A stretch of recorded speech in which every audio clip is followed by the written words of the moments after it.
البلد عربی راتوں کی کہانیوں کی یاد دلانے والا یہ متحرک بازار، جس میں کثیر المنزلہ مٹی کی اینٹوں اور پتھروں کی عمارتیں ہیں، ٹیکسٹائل اور چمکتے چاندی اور سونے کے زیورات سے لے کر مسالے اور شہد تک ہر چیز فروخت ہوتی ہے۔ ہم بات کر رہے ہیں سعودی عرب کے شہر البلد کی، جو کہ جدہ میں واقع ہے۔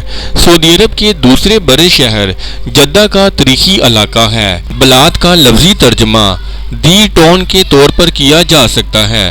بلاد جدہ شہر کا تاریخی مرکز ہے۔ البلاد کی بنیاد 7ویں صدی میں رکھی گئی تھی اور تاریخی طور پر جدہ کے مرکز کے طور پر کام کرتی تھی۔ البلاد کی دفاعی دیواریں 1940 کی دہائی میں گرا دی گئیں۔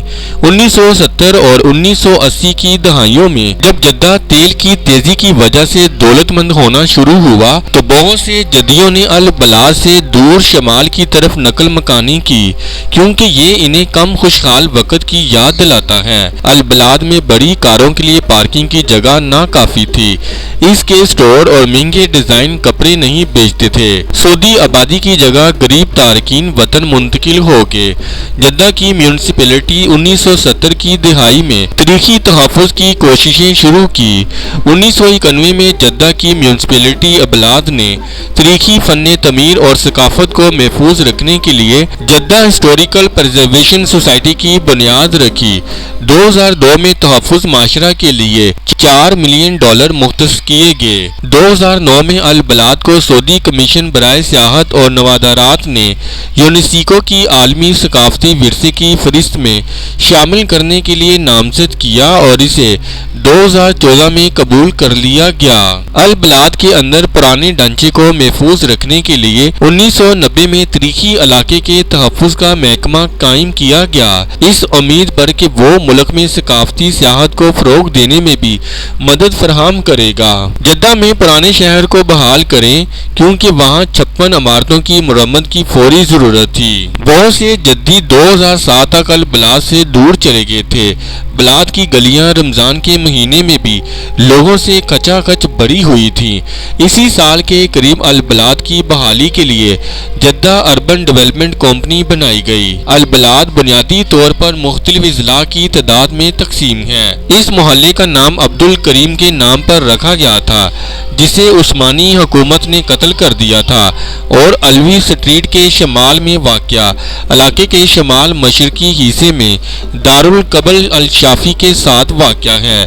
مسجد اور سوق الجامعہ الشام محلہ البلاد کے شمالی حصے میں واقع ہے، جس میں یہ پڑوس دارالسرتی اور دارالظاہر شامل ہیں۔ العلوی اسٹریٹ کے جنوب میں البلاد کے جنوبی حصے میں واقع ہے اور اس نے اپنا نام یمن کے ملک کی طرف حاصل کیا ہے۔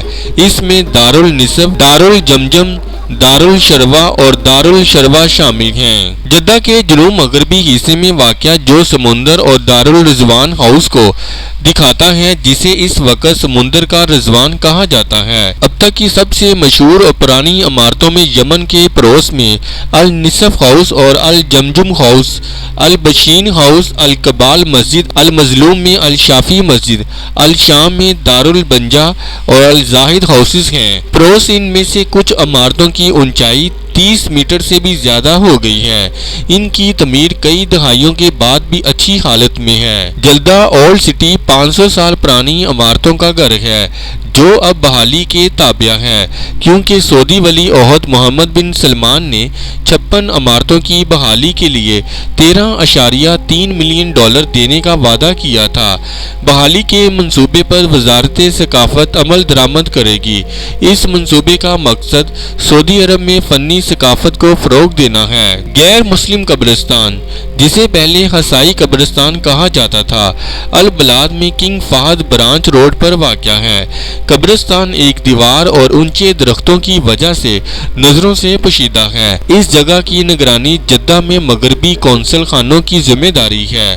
اس قبرستان میں 400 سے زائد قبریں ہیں جن میں فرانسیسی ایکسپلورر چارلس کیوبر کے لیے مختص ایک سرکوفکس اور دوسری عالمی جنگ کی ایک برطانوی فوجی کے لیے گریوس کمیشن کا سنگل قبر میں شامل ہے۔ سیریل عثمان جدہ کے برطانوی نائب کونسل جنہیں شہزادہ مشاری بن عبدالعزیز آل سعود نے گولی مار کر ہلاک کر دیا تھا، یہی دفن کیا گیا ہے۔ حالیہ تدفین نایاب اور کبھی کبھار ہوئی ہے اور زیادہ تر ہندوستانی اور فلپائنی بچوں کی ہے۔ یہ قبرستان 16ویں صدی سے موجود ہے جب اسے عثمانی پرتگالی جنگوں کے نتیجے میں پرتگالی ہلاکتوں کو دفن کرنے کے لیے استعمال کیا جاتا ہے۔ قبرستان کی دیواریں مصر کے محمد علی 1810 کی عثمانی سعودی جنگوں کے بعد تعمیر کی گئی، جس میں جدہ کی جنگ کے بعد قبرستان میں توڑ پھوڑ کی گئی ہے۔ اس ویڈیو سے متعلق اپنی رائے کا اظہار کامنٹس باکس میں ضرور کریں اور ہمارے چینل کو سبسکرائب کرنا اور ویڈیو کو لائک اور شیئر کرنا مت بھولیں۔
ہے۔